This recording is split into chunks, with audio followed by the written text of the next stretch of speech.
আমাদের যে জাতীয় সঙ্গীত আছে আপনারা জানেন যে রবীন্দ্রনাথের লেখা এই গানটি বাংলাদেশের জন্মেরও আরো বহু আগে তিনি লিখেছেন।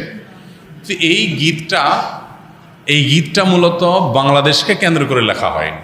বাংলাদেশকে কেন্দ্র করে যেটা লেখা হয়নি সেটা কেন বাংলাদেশের জাতীয় সঙ্গীত হতে যাবে, এটা একটি বিষয়। আরেকটা বিষয় হলো যেই গীতের মধ্যে কোথাও বাংলাদেশ শব্দটাই নেই সে গীত কিভাবে এদেশের জাতীয় সঙ্গীত হতে পারে। বিধায় দাবিটা অযৌক্তিক না যে আমাদের জাতীয় সঙ্গীত পরিবর্তন করা এটা সময়ের সবচেয়ে গুরুত্বপূর্ণ দাবিগুলোর মধ্যে থেকে একটি।